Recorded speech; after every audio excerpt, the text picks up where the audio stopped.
So the breaking news that's happening this morning is armed and dangerous is how authorities are describing these two men at the center of a manhunt happening right now.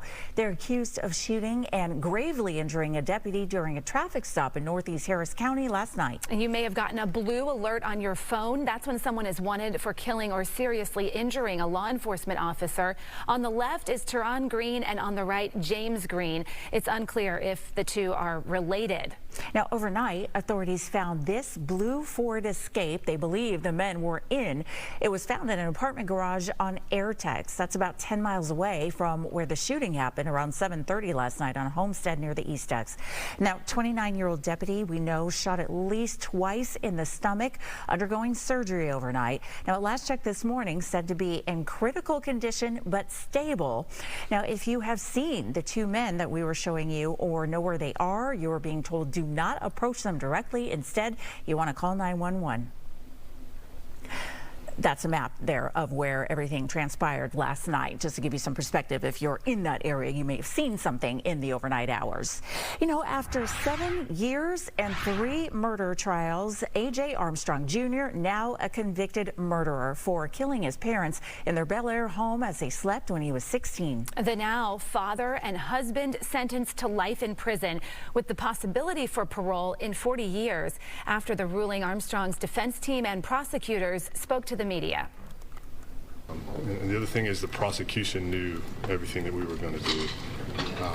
And, you know, it's very difficult to do it twice. It's almost impossible to do it 3 times. Do you think the new evidence had an impact in this case?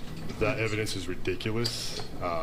AJ filed the federal lawsuit. They will pursue that aggressively. And we'll let that play out as well.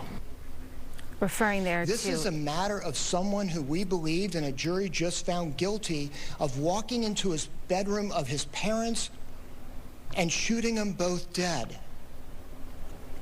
If that doesn't require us to give us our all and to give a presentation that a jury can honor and respect, then I don't know what does.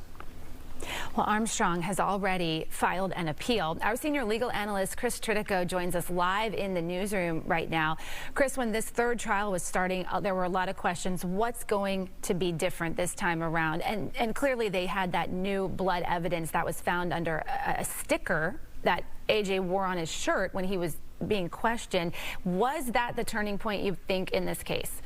Well, I don't think there's too many of us in the criminal defense side of the bar that don't find that evidence suspect after 7 years. That coming up this late in the game, it just appears to be suspect.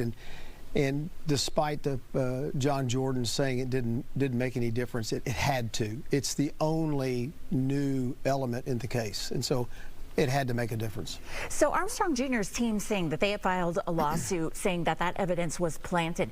If that case ends up playing out that they find, yes, the evidence is suspicious, would that open the door for then another trial? Well, it appears that they didn't object to the evidence coming in the criminal trial, and so it won't be a direct appeal in the criminal case on appeal. If they win the civil case, or they get a judgment in the civil case that says it was planted or something to that effect, then it can lead to what we call a writ of habeas corpus being filed on the criminal side, and that could lead to a new trial. What else could be argued in this appeal, Chris? Well, the main point on appeal is going to be the sufficiency of the evidence, which has led to 2 mistrials. The evidence in this case has always been weak, which is why they couldn't get a conviction twice.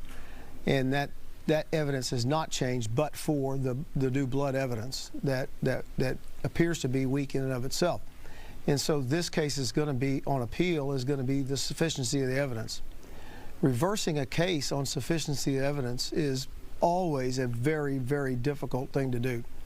And so he's got a tough road to hoe now on reversing this case, even though he's had 2 mistrials before.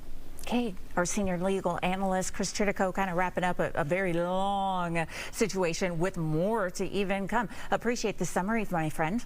You bet. 38 minutes after the